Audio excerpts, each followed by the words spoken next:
Hello there. I'm Mark Rogers with the Church of the Reconciliation in Webster. I've found God in many seemingly small ways. I see him in the smile of our children and now in the face of our grandchildren, receiving a gift of forgiveness that I probably didn't deserve, watching acts of kindness and acts of generosity, both physical and spiritual, Jesus' example being exemplified, and of course, the miracle of a 45-year happy marriage. I've also seen it in the face of those people I've worked with in my involvement in the recovery community. There was a time I used to lament that I've never had that eureka moment. I've never had that moment I've looked up and shouted, "Eureka, there you are, God, here I am." And then I read a book by Billy Graham, and he's never had that moment either. And knowing that gave me an amazing sense of relief. I was trying to measure up to an unrealistic, maybe an unnecessary standard. That being said, there have been moments. 9 years ago, my wife Sherry and I was church shopping, if you will, and we walked into the Church of Reconciliation. I immediately announced, "I'm home." I just knew it and I loved it. Sherry, in her wisdom, said, "Can you at least wait until we sit through the service?"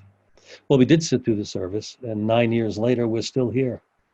And I believe and I know that the Spirit has been at work here, not only guiding Sherry and I to COR, but also as I've watched this and been part of this tiny little congregation doing so much with so little. Being part of this family of God is one of those real thin places for me. I felt the Spirit again in one of our largest challenges when our pastor of 12 years, our beloved pastor of 12 years, decided it was time to move on. It forced us to look inwardly at who we were, and it became clear very quickly that we could no longer go it alone. We started to look outwardly, and lo and behold, a Lutheran church not 2 miles away was in the same situation.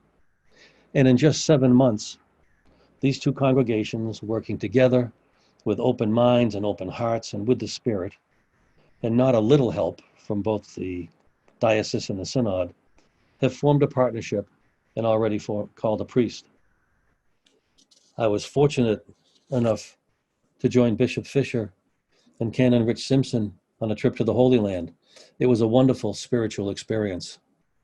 All of these things may be a little bit closer to the eureka moment, but they weren't quite there.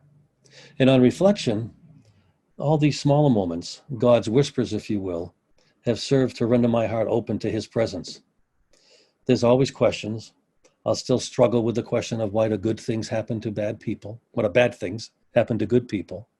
And no matter how many times I read Rabbi Kushner's book on that subject, it's been 4 now and counting, the question remains. And I sometimes struggle with my involvement with the earthly affairs of the church, maybe not leaving room often enough for the spiritual. But thankfully, all that I've experienced in this second half, if you will, have helped me to come to the truth that God's within me. He's within all of us, regardless of what physical walls surround us or how many people are in the pews on a Sunday. I know that I need to accept God's unlimited, unconditional love in order to love him back.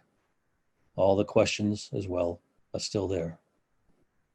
Matthew chapter 7, verses 7 and 8 says, "Ask and it will be given you, search and you will find, knock and the door will be open for you." This is my favorite New Testament passage. It's not only a commitment to us, but it's also a call to action. My personal covenant, if you will.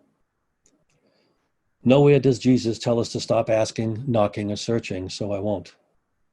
My church, this church, and all that it entails, gives me all that I need to continue. So maybe after all, I have had that eureka moment. Thank you, and God bless.